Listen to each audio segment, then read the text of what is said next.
ಕೂಪದಿಂ ಮೇಲೆತ್ತೆಮ್ಮನ್ ಹೊರಗಿಣುಕಿಸುವುದು ದರ್ಶನವು. ಇಂದ್ರಿಯ ಸುಖದಿಂದ ತೀಂದ್ರಿಯದೆಡೆ ಒಯ್ಯುವುದೆಮ್ಮನು ದರ್ಶನವು. ಒಯ್ಯುವುದೆಮ್ಮನು ದರ್ಶನವು. ಸಮ್ಯಕ್ ದರ್ಶನ ಸಮ್ಯಕ್ ದರ್ಶನ ಸಮ್ಯಕ್ ದರ್ಶನ ಸಮ್ಯಕ್ ದರ್ಶನ.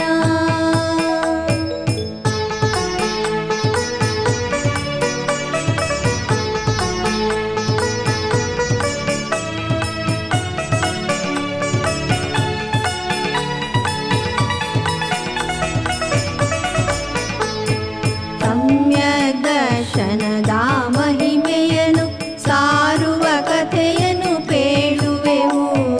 ಸಮ್ಯಕ್ ದರ್ಶನದ ಮಹಿಮೆಯನ್ನು ಸಾರುವ ಕಥೆಯನ್ನು ಪೇಳುವೆವು. ಕೇಳುವ ನಿಮಗೂ ಹೇಳುವ ನಮಗೂ ಸ್ಥಿರವಾಗಿರಲಿ ದರ್ಶನವು. ಸ್ಥಿರವಾಗಿರಲಿ ದರ್ಶನವು. ಸಮ್ಯಕ್ ದರ್ಶನ ಸಮ್ಯಕ್ ದರ್ಶನ ಸಮ್ಯಕ್ ದರ್ಶನ ಸಮ್ಯಕ್ ದರ್ಶನ. ಸಮ್ಯಕ್ ದರ್ಶನದ ಅಷ್ಟಾಂಗಕ್ಕೆ ಇದೋ ನಮ್ಮ ನಮನ. ಇದೋ ನಮ್ಮ ನಮನ. ಇದೋ ನಮ್ಮ ನಮನ. ರತ್ನತ್ರಯ ರತ್ನತ್ರಯ ರತ್ನತ್ರಯ ರತ್ನತ್ರಯ. ಇಂದಿನ ಕವನಗುಚ್ಛ ಕಾರ್ಯಕ್ರಮದಲ್ಲಿ ಭಗವಾನ್ ಬಾಹುಬಲಿ ಸ್ವಾಮಿಯ ಸ್ತುತಿಯನ್ನು ಪ್ರಸ್ತುತಪಡಿಸುತ್ತಿದ್ದೇವೆ. ರಚನೆ ಸುಪ್ರಭಾ ಎಸ್ ಜೈನ್. ಗಾಯನ Soumya S Jain. Video Shri Bhushan L Jain.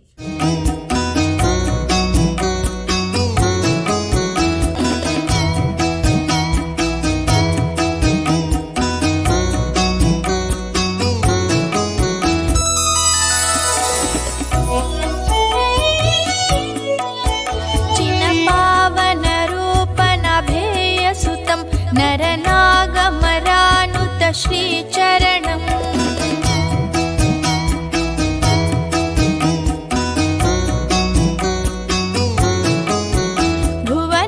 भुवनत्रयराध्य त्रिलोकगुरुं प्रणमामि सदा जिनबाहुबलिम्. रविकोटिसमप्रभचारुमुखं शुभलक्षणपूरितदिव्यतनुम्. विशलाक्षमनोहरमुक्तिप्रदं प्रणमामि सदा जिनबाहुबलिम्. अतिघोरभयङ्करदुःखहरं भवसिन्धुसुधारकशान्तिप्रदम्. महामङ्गलमूर्तिनिराभरणं प्रणमामि सदा जिनबाहुबलिम्.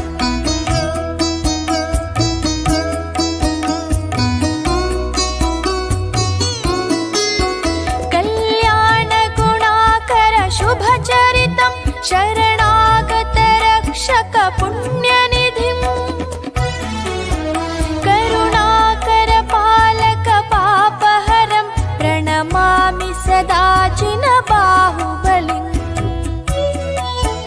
जगदेकनमस्कृतधीरमतिं जिननायकसाधककर्महरम्. रत्नत्रयबोधकभयमथनं प्रणमामि सदा जिनबाहुबलिम्. सुज्ञानप्रकाशकसुजनप्रियं वैराग्यप्रदायकदुरितक्षयम्. भवतापनिवारकसिद्धिकरं प्रणमामि सदा जिनबाहुबलिम्.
ರತ್ನತ್ರಯದ ವೀಕ್ಷಕರಿಗೆಲ್ಲ ವಂದನೆಗಳು.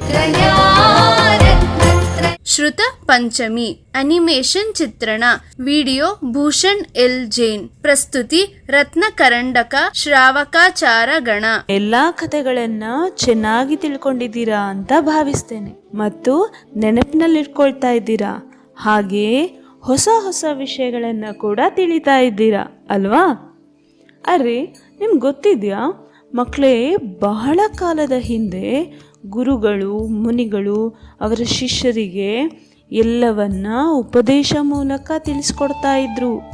ಅಲ್ಲಿ ಯಾವುದೇ ಪುಸ್ತಕಗಳು ಇರ್ತಾ ಇರಲಿಲ್ಲ, ಯಾವುದನ್ನು ಬರಿತಾನೂ ಇರ್ತಿರ್ಲಿಲ್ಲ. ಬರೀ ಉಪದೇಶವನ್ನು ಕೇಳಿಕೊಂಡು ನೆನಪಿನಲ್ಲಿಡ್ತಾ ಇದ್ರು. ಹೇಗೆ ನೀವೀಗ ಕತೆ ನೆನಪಲ್ಲಿ ಇಟ್ಕೊಳ್ತಿದ್ದೀರಲ್ವಾ, ಹಾಗೆ ನೋಡಿದ್ರಾ ಎಷ್ಟು ಜಾಣರು ಅಲ್ವಾ? ಅವರ ನೆನಪಿನ ಶಕ್ತಿ ಎಷ್ಟು ಚೆನ್ನಾಗಿತ್ತು ಅಲ್ವಾ? ಒಂದು ವೇಳೆ ಎಲ್ಲನೂ ಕೇಳಿ ನೆನಪಲ್ಲಿ ಇಟ್ಕೊಳ್ಳೋದಾದರೆ ನಾವೀಗ ಏನು ಪುಸ್ತಕಗಳನ್ನು ನೋಡ್ತಾ ಇದ್ದೀವಿ, ಜೈನ ಧರ್ಮದ ಶಾಸ್ತ್ರಗಳನ್ನು ನೋಡ್ತಾ ಇದ್ದೀವಿ, ಜಿನವಾಣಿ, ಇವೆಲ್ಲ ಎಲ್ಲಿಂದ ಬಂತು? ಬನ್ನಿ ನಾವಿವತ್ತು ನಿಮಗೆಲ್ಲ ಶ್ರುತ ಪಂಚಮಿಯ ಕಥೆಯನ್ನು ಹೇಳ್ತೀವಿ. ಈ ಎಲ್ಲ ಜೈನ ಗ್ರಂಥಗಳು ಶಾಸ್ತ್ರಗಳು ಎಲ್ಲಿಂದ ಬಂತು ಅಂತ ತಿಳ್ಕೊಳ್ಳೋಣ. ಶ್ರುತ ಪಂಚಮಿ ನಮಗೆ ತುಂಬ ವಿಶೇಷವಾದ ದಿನ ಇದೆ. ನಮ್ಮ ಭಗವಾನ್ ಶ್ರೀ ಮಹಾವೀರ ತೀರ್ಥಂಕರರು ತುಂಬ ಧ್ಯಾನವನ್ನು ಮಾಡಿದ್ದಾರೆ. ಅವರಿಗೆ ಧ್ಯಾನ ಮಾಡಿದ್ರಿಂದ ಏನು ಸಿಕ್ತು ಹೇಳಿ? ಧ್ಯಾನದಿಂದ ಅವರಿಗೆ ಕೇವಲ ಜ್ಞಾನ ಪ್ರಾಪ್ತಿಯಾಯಿತು. ಅಂದರೆ ಅವರಿಗೆ ಎಲ್ಲರ ಬಗ್ಗೆಯೂ ಎಲ್ಲವೂ ತಿಳಿದಿತ್ತು. ಅವರಿಗೆ ಇಡೀ ಜಗತ್ತಿನಲ್ಲಿ ಪ್ರತಿಯೊಂದು ಜೀವಿಗೂ ಸುಖ ಹೇಗೆ ಸಿಗುತ್ತೆ ಅನ್ನೋದು ಗೊತ್ತಿತ್ತು. ಅವರಿಗೆ ತಿಳಿದ ಈ ಎಲ್ಲ ವಿಷಯಗಳನ್ನು ಯಾರಿಗೆ ಹೇಳ್ತಾರೆ? ಯಾರ ಹತ್ತಿರ ಈ ಅಪಾರವಾದ ಜ್ಞಾನವನ್ನು ತಿಳ್ಕೊಳ್ಳುವಂಥ ಶಕ್ತಿ ಇದೆಯೋ ಅವರಿಗೆ ಬೋಧನೆಯನ್ನು ಮಾಡ್ತಾರೆ ಅಲ್ವಾ? ಭಗವಾನ್ ಮಹಾವೀರರ ಶಿಷ್ಯರಲ್ಲಿ ಒಬ್ಬರು ವಿಶೇಷ ಶಿಷ್ಯರಿದ್ದರು. ಅವರೇ ಗೌತಮ ಗಣಧರರು. ಇವರು ಭಗವಾನ್ ಮಹಾವೀರರ ಎಲ್ಲ ಬೋಧನೆಗಳನ್ನು ತುಂಬ ಚೆನ್ನಾಗಿ ಅರ್ಥ ಮಾಡ್ಕೊಳ್ತಾ ಇದ್ರು. ಭಗವಾನ್ ಮಹಾವೀರರು ಅವರ ಎಲ್ಲ ಜ್ಞಾನವನ್ನು ಯಾರಿಗೆ ಕೊಡ್ತಾರೆ? ಹೌದು, ಗೌತಮ ಗಣಧರರಿಗೆ. ಗೌತಮ ಗಣಧರರು ಅವರಲ್ಲಿ ಇದ್ದ ಜ್ಞಾನವನ್ನು ಅವರ ಶಿಷ್ಯರಿಗೆ ತಿಳಿಸಿಕೊಡ್ತಾರೆ. ಹೇಗೆ ತಿಳಿಸ್ಕೊಡ್ತಾರೆ? ಪುಸ್ತಕಗಳ ಮೂಲಕ ತಿಳಿಸ್ಕೊಟ್ರಾ?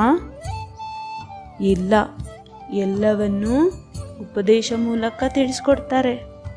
ಇದೆಲ್ಲವನ್ನು ಅವರ ಶಿಷ್ಯರು ಕೇಳಿ ತಿಳ್ಕೊಳ್ತಾರೆ ಮತ್ತು ಈ ಶಿಷ್ಯರು ಅವರ ಶಿಷ್ಯರಿಗೆ ಈ ಜ್ಞಾನವನ್ನು ನೀಡ್ತಾರೆ. ಹೀಗೆ ಎಲ್ಲ ಜ್ಞಾನವೂ ಬೋಧನೆ ಆಗ್ತಾ ಇತ್ತು. ಆದರೆ ನಿಧಾನವಾಗಿ ಶಿಷ್ಯರ ನೆನಪಿನ ಶಕ್ತಿ ಕಡಿಮೆಯಾಗ್ತಾ ಬಂತು. ನಮಗೂ ಕೂಡ ಹಾಗೆ ಅಲ್ವಾ? ಶಾಲೆಯಲ್ಲಿ ಗುರುಗಳು ಏನು ಹೇಳಿಕೊಟ್ಟಿರ್ತಾರೋ ಆ ವಿಷಯಗಳು ಎಷ್ಟೋ ಸಾರಿ ಮರ್ತು ಹೋಗುತ್ತವೆ. ಹಾಗೆಯೇ ಭಗವಾನ್ ಮಹಾವೀರರಿಂದ ತಿಳಿದ ಈ ಜ್ಞಾನವನ್ನು ಕೂಡ ಗುರುಗಳು ತಿಳಿಸ್ಕೊಡ್ತಾ ಇದ್ರು. ಹಾಗೆ ಶಿಷ್ಯರು ಕೆಲವು ವಿಷಯಗಳನ್ನು ಮರ್ತು ಹೋಗ್ತಾ ಇದ್ರು. ಹೀಗೆ ಜೈನ ಧರ್ಮದ ಜ್ಞಾನ ಗುರುಗಳಿಂದ ಶಿಷ್ಯರಿಗೆ ಪ್ರಸಾರ ಆಗ್ತಾ ಇತ್ತು. ಹೀಗೆ ಪ್ರಸಾರ ಆಗುತ್ತಾ ಶ್ರೀ ಧರಸೇನಾಚಾರ್ಯರಿಗೆ ಈ ಜ್ಞಾನ ಪ್ರಾಪ್ತಿಯಾಯಿತು. ಆದರೆ ಧರಸೇನಾಚಾರ್ಯರು ಏನು ತಿಳ್ಕೊಂಡಿದ್ರು ಅಂದರೆ, ಭಗವಾನ್ ಮಹಾವೀರರ ಬೋಧನೆಯನ್ನು ಬರೀ ಬಾಯಿ ಮಾತಲ್ಲಿ ಉಪದೇಶ ಮಾಡಿದರೆ ಎಲ್ಲರೂ ಮರ್ತು ಹೋಗ್ತಾರೆ. ಹಾಗಾಗಿ ನಾವು ಈ ಬೋಧನೆಗಳನ್ನು ಶಾಸ್ತ್ರದ ರೂಪದಲ್ಲಿ ಬರಿಬೇಕು. ಆದರೆ ಜ್ಞಾನವು ಅಪಾರ ಇದೆ ಮತ್ತು ಈ ಜ್ಞಾನವನ್ನು ಶಾಸ್ತ್ರ ರೂಪವಾಗಿ ಬರಿಬೇಕಾದ್ರೆ ಅವರಿಗೆ ಯೋಗ್ಯ ಶಿಷ್ಯರ ಅಗತ್ಯ ಇತ್ತು. ಒಂದು ದಿನ ಅವರ ಬಳಿ ತುಂಬ ದೂರದಿಂದ ಇಬ್ಬರು ಮುನಿಗಳು ಬಂದರು. ಅವರ ಹೆಸರು ಪುಷ್ಪದಂತ ಹಾಗೂ ಭೂತಬಲಿ. ಏನು ಹೇಳಿ? ಪುಷ್ಪದಂತ ಹಾಗೂ ಭೂತಬಲಿ ಇಬ್ಬರು ಆಚಾರ್ಯರಿಗೆ ನಮಸ್ಕರಿಸ್ತಾರೆ. ಹಾಗೆ ಆಚಾರ್ಯರು ಅವರಿಗೆ ಆಶೀರ್ವದಿಸ್ತಾರೆ. ಧರಸೇನಾಚಾರ್ಯರು ಈ ಶಿಷ್ಯರು ಬೋಧನೆಗಳನ್ನು ತಿಳಿದುಕೊಂಡು ಅರ್ಥ ಮಾಡಿಕೊಂಡು ಅದನ್ನು ಬರೆಯುವಂಥ ಸಾಮರ್ಥ್ಯ ಇದೆಯಾ ಎಂದು ಪರೀಕ್ಷಿಸಬೇಕು ಅಂತ ಯೋಚಿಸಿ ಅವರಿಗೆ 2 ಮಂತ್ರಗಳನ್ನು ನೀಡ್ತಾರೆ. ನಮಗೂ ಕೂಡ ಗೊತ್ತಿದೆ ಅಲ್ವಾ ವಿಶೇಷವಾದ ಮಂತ್ರ, ಅದೇ ನಮೋಕಾರ ಮಂತ್ರ. ಹಾಗೆ ಆಚಾರ್ಯರು ತಮ್ಮ ಶಿಷ್ಯರಿಬ್ಬರಿಗೆ 2 ಮಂತ್ರಗಳನ್ನು ನೀಡಿ, ನೀವು ಈ ಉಪವಾಸವನ್ನು ಮಾಡಿ ಮಂತ್ರಗಳನ್ನು ವಿಶೇಷವಾಗಿ ಧ್ಯಾನ ಮಾಡಬೇಕು ಅಂತ ಹೇಳ್ತಾರೆ. ಆಚಾರ್ಯರು ಹೇಳಿದ ಹಾಗೆ ಇಬ್ಬರು ಶಿಷ್ಯರು ಉಪವಾಸವನ್ನು ಮಾಡಿ ಧ್ಯಾನ ಮಾಡ್ತಾರೆ. ಧ್ಯಾನ ಮಾಡಿದ್ರ ಪರಿಣಾಮ ಏನಾಯ್ತು ಗೊತ್ತಾ? ಪುಷ್ಪದಂತ ಮತ್ತು ಭೂತಬಲಿ ಮುನಿಗಳ ಮುಂದೆ ಇಬ್ಬರು ದೇವಿಯರು ಪ್ರತ್ಯಕ್ಷವಾಗ್ತಾರೆ. ದೇವ ಮತ್ತು ದೇವತೆಯರಿಗೆ ವಿಶೇಷವಾದ ಶರೀರ ರೂಪ ಇರುತ್ತೆ. ಹಾಗೆ ಇಬ್ಬರು ದೇವಿಯರು ಪ್ರತ್ಯಕ್ಷವಾದರೆ ಒಂದು ವಿಚಿತ್ರ ಘಟನೆ ನಡೆಯುತ್ತೆ. ಒಂದು ದೇವಿಗೆ ಕೋರೆ ಹಲ್ಲುಗಳಿರ್ತವೆ, ಹಾಗೆ ಇನ್ನೊಂದು ದೇವಿಗೆ ಬರೀ ಒಂದೇ ಕಣ್ಣು ಇರುತ್ತೆ. ಇಬ್ಬರು ಮುನಿಗಳು ದೇವಿಯರನ್ನು ನೋಡಿ, ದೇವದೇವಿಯರು ಸುಂದರವಾದ ಶರೀರ ರೂಪನ್ನ ಹೊಂದಿರ್ತಾರೆ, ಆದರೆ ಈ ದೇವಿಯರಲ್ಲಿ ಒಬ್ಬರಿಗೆ ಕೋರೆ ಹಲ್ಲು ಇದೆ, ಇನ್ನೊಬ್ಬರಿಗೆ ಒಂದೇ ಕಣ್ಣು ಇದೆಯಲ್ಲ ಅಂತ ಯೋಚಿಸ್ತಾರೆ. ಇಬ್ಬರು ಮುನಿಗಳು ಮಂತ್ರವನ್ನು ಸರಿಯಾಗಿ ಗಮನಿಸಿ ತಿಳಿತಾರೆ, ಆಚಾರ್ಯ ಧರಸೇನಾಚಾರ್ಯರು ಕೊಟ್ಟಿರುವ ಈ ಮಂತ್ರ ಅಪೂರ್ಣ ಇದೆ. ಪುಷ್ಪದಂತ ಮುನಿಗಳಿಗೆ ಕೊಟ್ಟ ಮಂತ್ರದಲ್ಲಿ ಒಂದು ಅಕ್ಷರ ಕಡಿಮೆ ಇತ್ತು, ಹಾಗೆ ಭೂತಬಲಿ ಮುನಿಗಳಿಗೆ ಕೊಟ್ಟ ಒಂದು ಮಂತ್ರದಲ್ಲಿ ಒಂದು ಅಕ್ಷರ ಜಾಸ್ತಿ ಇತ್ತು. ಇಬ್ಬರು ಶಿಷ್ಯರು ಮತ್ತೆ ಆ ಮಂತ್ರಗಳನ್ನು ಸರಿಪಡಿಸಿಕೊಂಡು ಮತ್ತೊಮ್ಮೆ ಉಪವಾಸವನ್ನು ಮಾಡಿ ಧ್ಯಾನವನ್ನು ಮಾಡ್ತಾರೆ. ಆಗ ಮತ್ತೊಮ್ಮೆ ಇಬ್ಬರು ದೇವಿಯರು ಪ್ರತ್ಯಕ್ಷವಾಗ್ತಾರೆ. ಈಗ ಹೇಳಿ, ಆ ದೇವಿಯರು ಹೇಗಿದ್ರು ಅಂತ? ಈ ಬಾರಿ ಇಬ್ಬರು ದೇವಿಯರು ಕೂಡ ತುಂಬಾ ಸುಂದರವಾಗಿದ್ರು. ಈ ವಿಚಾರವನ್ನು ಶಿಷ್ಯರು ಗುರುಗಳಾದ ಧರಸೇನಾಚಾರ್ಯರಲ್ಲಿ ಬಂದು ತಿಳಿಸಿದಾಗ ಅವರಿಗೆ ತುಂಬಾ ಸಂತೋಷವಾಯಿತು. ಅವರು ತಮ್ಮೆಲ್ಲ ಜ್ಞಾನವನ್ನು ಶಿಷ್ಯರಿಗೆ ನೀಡಲು ಪ್ರಾರಂಭಿಸ್ತಾರೆ. ಈ ಇಬ್ಬರು ಬುದ್ಧಿವಂತ ಹಾಗೂ ಯೋಗ್ಯ ಶಿಷ್ಯರಾದ ಪುಷ್ಪದಂತ ಹಾಗೂ ಭೂತಬಲಿಯವರು ಗುರುಗಳು ಬೋಧನೆಯನ್ನು ಮಾಡಿದ್ದನ್ನ ಜಿನವಾಣಿ ಶಾಸ್ತ್ರದ ರೂಪದಲ್ಲಿ ಬರೆಯಲು ಪ್ರಾರಂಭಿಸ್ತಾರೆ. ಈ ಬರವಣಿಗೆ ಕಾರ್ಯ ಮುಕ್ತಾಯವಾಯ್ತಲ್ಲ, ಆ ಶ್ರೇಷ್ಠ ದಿನ ಯಾವುದು ಹೇಳಿ? ಇದೇ ಶ್ರುತ ಪಂಚಮಿ ದಿನ. ಸರಿ ಇದೆ. ಶ್ರುತ ಅಂದರೆ ಮಹಾವೀರರ ವಾಣಿ, ಜಿನವಾಣಿ, ಮತ್ತು ಪಂಚಮಿ ಅಂದರೆ 5. ಹಾಗಾಗಿ ಈ ಶಾಸ್ತ್ರ ಬರವಣಿಗೆ ಯಾವ ದಿನ ಮುಕ್ತಾಯ ಆಯಿತೋ ಆ ದಿನವನ್ನ ಶ್ರುತ ಪಂಚಮಿ ಅಂತ ಕರಿತೀವಿ. ಒಂದು ವೇಳೆ ಧರಸೇನಾಚಾರ್ಯರು ಮತ್ತು ಶಿಷ್ಯರು ಈ ಬೋಧನೆಯನ್ನ ಬರೀದೇ ಇರ್ತಿದ್ರೆ ನಮಗೆಲ್ಲ ಜೈನ ಧರ್ಮದ ಶಾಸ್ತ್ರ, ಒಳ್ಳೆಯ ಬೋಧನೆಗಳು ಎಲ್ಲಿಂದ ಸಿಕ್ತಿದ್ವು? ನಾವೆಲ್ಲ ಇದನ್ನ ಮರ್ತೋಗ್ತಾ ಇದ್ವಿ.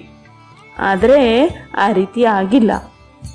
ನಾವು ಮರೆತು ಬಿಟ್ಟರು ಈ ಜೈನ ಶಾಸ್ತ್ರಗಳನ್ನ, ಪುಸ್ತಕಗಳನ್ನ ಮತ್ತೊಮ್ಮೆ ಓದ್ಬೋದು, ತಿಳ್ಕೊಳ್ಬೋದು ಅಲ್ವಾ? ಹಾಗಾದ್ರೆ ನಾವೆಲ್ಲ ಈ ಶಾಸ್ತ್ರಗಳನ್ನ ಓದೋಣ ಅಲ್ವಾ? ಜೈ ಜಿನೇಂದ್ರ.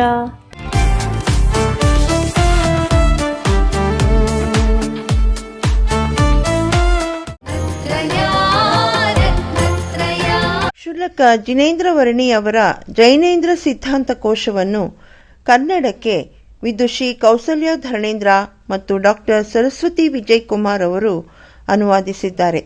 ಈ ಕೃತಿಯ 4 ಸಂಪುಟಗಳು ಬೇಕಾದಲ್ಲಿ ಕೆಳಕಂಡವರನ್ನು ಸಂಪರ್ಕಿಸಿ.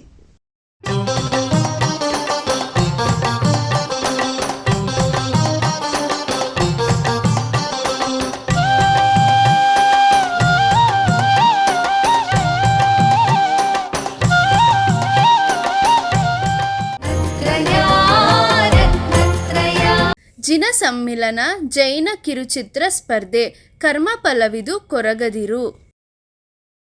ಅಪ್ಪ, ಇಲ್ಲಿ ಏನೂ ಸಮಸ್ಯೆ ಇಲ್ಲ. ನಿಮಗೆ ಬೇಕಾದ ವ್ಯವಸ್ಥೆ ಎಲ್ಲ ಆಗಿದೆ. ನೀವಿಬ್ಬರು ಆರಾಮಾಗಿರ್ಬೋದು. ಅಲ್ಲ ಮಗ, ಕೈವಲ್ಯ ನಮ್ಮನ್ನು ತುಂಬ ಹಚ್ಕೊಂಡ್ಬಿಟ್ಟಿದ್ದಾಳೆ.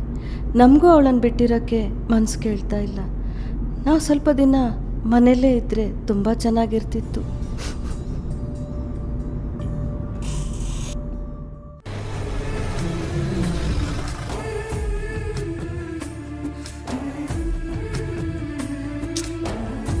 ನೋಡಿ, ನೀವು ಅರ್ಥ ಮಾಡ್ಕೊಳ್ಳಿ. ನಾನು ಬಿಸ್ನೆಸ್ ಅಂತ ಊರು ಸುತ್ತಾ ಇರ್ತೀನಿ. ಇವಳಿಗೆ ಮಗುನ ಬೇರೆ ನೋಡ್ಕೋಬೇಕು ತಾನೆ. ಅಲ್ಲದೆ ಅವಳ ಜಾಬ್ ಟಾರ್ಗೆಟು, ಟೆನ್ಷನ್ ಬೇರೆ. ನಾನು ಆಗಲೇ ಅಡ್ವಾನ್ಸ್ ಕೊಟ್ಟಾಗಿದೆ. ಸ್ವಲ್ಪ ದಿನ ಇರಿ, ಮತ್ತು ಸರಿಯಾಗದಿದ್ದರೆ ಬೇರೆ ನೋಡೋಣ. ಹಾಗೆ ನಿಮಗೆ ಮಗುನ ನೋಡಲೇಬೇಕು ಅಂತ ಆಸೆ ಇದ್ದರೆ ನನಗೆ ಫೋನ್ ಮಾಡಿ, ನಾನು ಕರ್ಕೊಂಬರ್ತೀನಿ.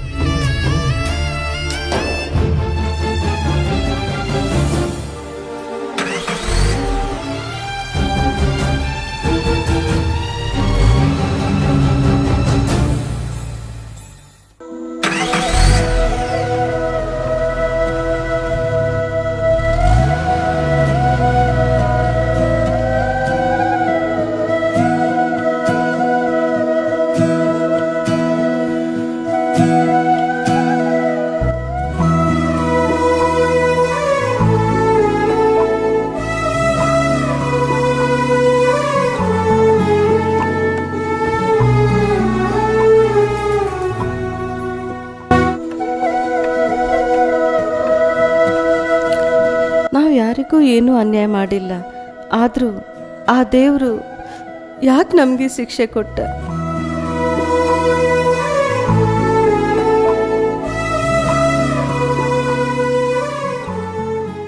ಜನ್ಮ ಕೊಟ್ಟವರು ತಮ್ಮ ಮಕ್ಕಳನ್ನು ಪ್ರೀತಿಯಿಂದಲೇ ಸಾಕ್ತಾರೆ.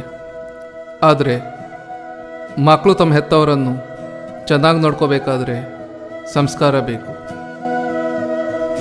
ಬಹುಶಃ ನಮ್ಮ ಅಗ್ನಿಗೆ ಆ ಸಂಸ್ಕಾರ ಕೊಡೋದ್ರಲ್ಲಿ ನಾವು ಹೇಳಿದ್ವು ಏನು, ಇನ್ನೇನು ಕಾದಿದ್ವು.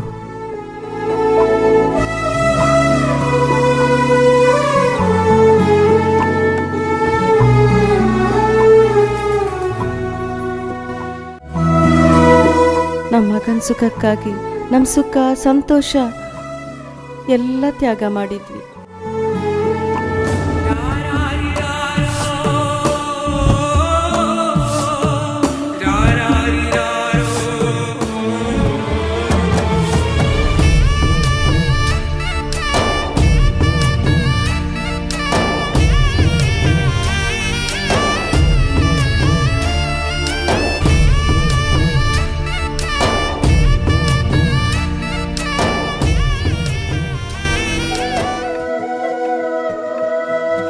ಹಳೆ ನೆನಪುಗಳ ಬಗ್ಗೆ ಹೆಚ್ಚು ಯೋಚಿಸಬೇಡಿ ಸರ್. ಬನ್ನಿ ಚಹಾ ಕುಡಿಯೋಣ ಒಟ್ಟಿಗೆ. ಬನ್ನಿ ಬನ್ನಿ.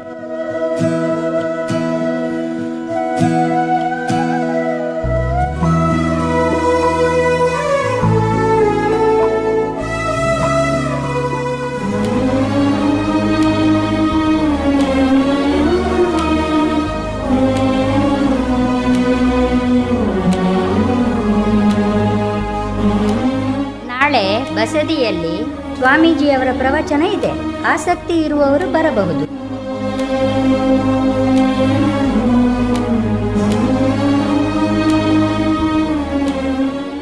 ಮಂಗಲಂ ಭಗವಾನ್ ಅರ್ಹನ್ ಮಂಗಲಂ ಭಗವಾಂಜಿನಃ ಮಂಗಲಂ ಕುಂದ ಕುಂದಾಧ್ಯ ಜೈನಧರ್ಮೋಸ್ತು ಮಂಗಲಂ ವಿಶ್ವಧರ್ಮೋಸ್ತು ಮಂಗಲಂ ಸರ್ವಧರ್ಮೋಸ್ತು ಮಂಗಲಂ.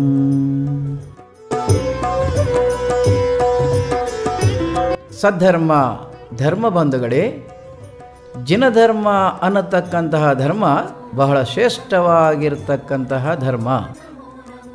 ಈ ಜನ್ಮದಲ್ಲಿ ಏನು ಕರ್ಮ ಮಾಡುತ್ತೇವೆಯೋ ಅದರ ಪ್ರತಿಫಲ ಈ ಜನ್ಮದಲ್ಲಿ ಅಲ್ಲದಿದ್ದರೂ ಮುಂದೆ ಬರುವ ಜನ್ಮದಲ್ಲಿ ದೊರೆಯುತ್ತದೆ.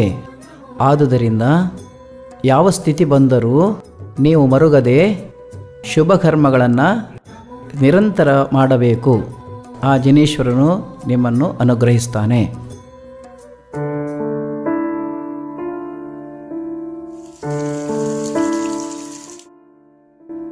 ನೋಡು, ಹಠ ಮಾಡದೆ ಊಟ ಮಾಡು. ನಂಗೆ ಅಜ್ಜಿ ತಾತ ಬೇಕು, ಅವ್ರು ಬಂದ್ರೆ ನಾನು ಊಟ ಮಾಡುದು. ನೋಡ್ಕಂದ, ನೀನ್ ಪೂರ್ತಿ ಊಟ ಮಾಡಿದ್ರೆ ನಿನ್ನ ಶಾಪಿಂಗ್ ಕರ್ಕೊಂಡು ಹೋಗ್ತೇನೆ. ನಿಂಗೆ ಏನ್ ಬೇಕು ಎಲ್ಲ ತೆಗ್ಸಿ ಕೊಡ್ತೀನಿ. ನಂಗೆ ಶಾಪಿಂಗು ಬೇಡ, ಏನು ಬೇಡ, ನಂಗೆ ಅಜ್ಜಿ ಬೇಕು ಅಷ್ಟೇ. ಹಠ ಮಾಡ್ತೀಯಾ? ನೋಡು, ಬೆಳೆಯುವ ಮಗು ಮೇಲೆ ಕೈ ಮಾಡಬಾರ್ದೆ. ಇವಳಿಗೆ ಹೊಡೆಯೋದಲ್ಲ. ಹೊಡಿತೀಯಾ? ಹೊಡಿ. ನಾ ದೊಡ್ಡಾದ್ಮೇಲೆ ನಿಮ್ಮನ್ನು ಆಶ್ರಮಕ್ಕೆ ಸೇರಿಸ್ತೇನೆ.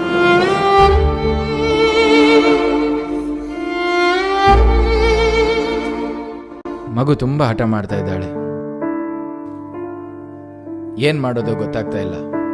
ಹೌದ್ರಿ, ನಂಗಂತೂ ತುಂಬಾನೇ ಹೆದರಿಕೆ ಆಗ್ತಿದೆ. ಮೊನ್ನೆ ಕೂಡ ಅದನ್ನೇ ಹೇಳ್ತಿದ್ಲು. ಅದಲ್ದೆ ಪಕ್ಕದ ಮನೆಗೆ ಹೋಗಿ ಅದನ್ನೇ ಹೇಳ್ತಿದ್ಲಂತೆ. ನೋಡು, ಹಾಗಾದ್ರೆ ಆದಷ್ಟು ಬೇಗ ಏನಾದ್ರೂ ಡಿಸಿಷನ್ ತಗೊಳ್ಳೇಬೇಕು. ಹೌದ್ರಿ, ನಮ್ಮ ಮಗು ಫ್ಯೂಚರ್ ಕೂಡ ಇಂಪಾರ್ಟೆಂಟ್ ತಾನೇ.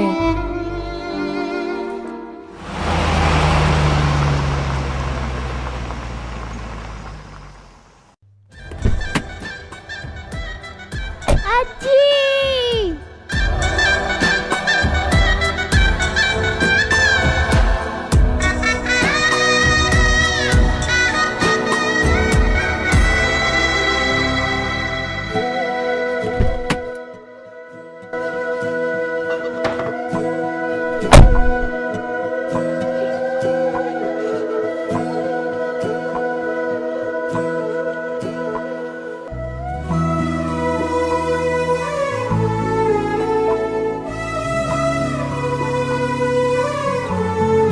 ಪಾಪ, ಅಮ್ಮ ಬನ್ನಿ ಮನೆಗೆ ಹೋಗೋಣ.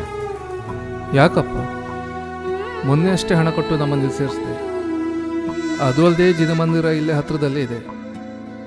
ಹಾಗಾಗಿ ಪ್ರತಿದಿನ ನಾವು ಪ್ರವಚನ ಕೇಳ್ತಾ ನಮ್ಮ ಹಾಗೆ ಇಲ್ಲಿ ಸೇರಿರೋ ಸ್ನೇಹಿತರ ಜೊತೆ ನೆಮ್ಮದಿಯಿಂದ ಇದ್ದೀವಿ. ಇಲ್ಲಿರೋರೆಲ್ಲ ನಮ್ಮವರೇ ಅಂತ ಅನ್ನಿಸ್ತಾ ಇದೆ. ನಾವು ಬಂದರೆ ಸುಮ್ಮನೆ ನಿಮಗೆ ತೊಂದರೆ. ನೀವು ಹೋಗಿ, ನೀವು ಹಾಯಾಗಿರಿ, ನಾವಿಲ್ಲೇ ಇರ್ತೇವೆ. ಅಜ್ಜಿ ಅಳ್ಬೇಡಿ, ಬನ್ನಿ ನಾವು ನಮ್ಮ ಮನೆಗೆ ಹೋಗೋಣ. ನೀವು ಬರಲ್ಲ ಅಂದ್ರೆ ನಾನು ಇಲ್ಲಿ ಇರ್ತೀನಿ. ಹಠ ಮಾಡಬಾರ್ದು ಪುಟ್ಟ. ನೀನು ಓದಿ ದೊಡ್ಡ ವ್ಯಕ್ತಿ ಆಗಬೇಕು. ದೊಡ್ಡ ವ್ಯಕ್ತಿಯಾಗಿ ನಾನು ಅಪ್ಪ ಅಮ್ಮನನ್ನು ಹೀಗೆ ಆಶ್ರಮಕ್ಕೆ ಕಳಿಸ್ತೇನೆ. ಹಾಗೆಲ್ಲ ಹೇಳಬಾರ್ದು ಮಗು. ನೋಡು, ನಿನ್ನ ಅಪ್ಪ ಅಮ್ಮ ನಿನ್ನನ್ನು ಎಷ್ಟು ಪ್ರೀತಿನ ನೋಡ್ಕೋತಿದ್ದಾರೆ. ನಿನ್ನ ಮೇಲೆ ಎಷ್ಟೊಂದು ಆಸೆನ ಇಟ್ಕೊಂಡಿದ್ದಾರೆ. ಅಂದ್ರೆ ನೀವು ನಿಮ್ಮ ಮಗನ ಮೇಲೆ ಆಸೆ ಇಟ್ಕೊಂಡಿದ್ದೀರಾ?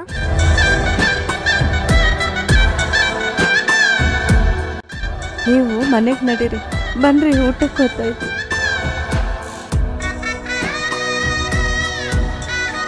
ಅತ್ತೆ ಮಾವ, ನಮ್ಮನ್ನು ಕ್ಷಮಿಸಿ, ಬನ್ನಿ ಮನೆಗೆ ಹೋಗೋಣ.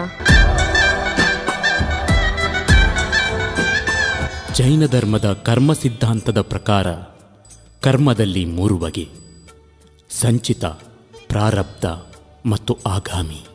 ಸಂಚಿತ ಕರ್ಮವೆಂದರೆ ಪೂರ್ವ ಜನ್ಮಗಳಲ್ಲಿ ಸಂಗ್ರಹವಾದ ಕರ್ಮಗಳ ಮೊತ್ತ. ಪ್ರಾರಬ್ಧವೆಂದರೆ ಆ ಕರ್ಮಗಳು ಫಲ ಕೊಡಲು ಆರಂಭವಾದದ್ದು. ಇದು ಸತತ ನಡೆಯುತ್ತಿರುವುದರಿಂದ ಇದನ್ನು ಭವಚಕ್ರ ಎಂದು ಕರೆಯಲಾಗಿದೆ. ಇದರಿಂದ ಬಿಡುಗಡೆಯಾದರೆ ಮೋಕ್ಷ.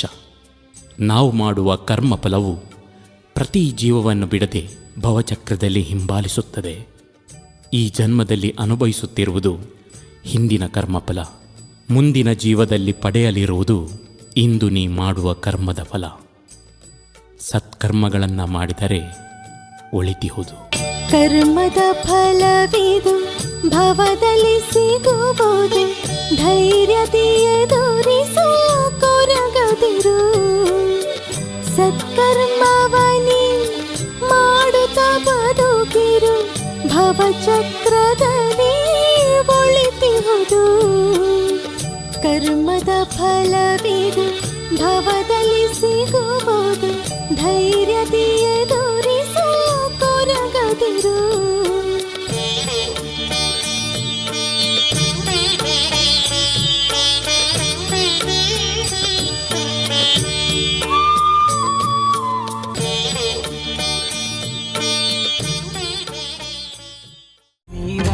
ನಾಗೇಂದ್ರ ಕಂಡಂತ ಕನಸು, ಆ ಕನಸ ಕೈಗೂಡೆ ಮಾಡಿಹರು ಮನಸ್ಸು.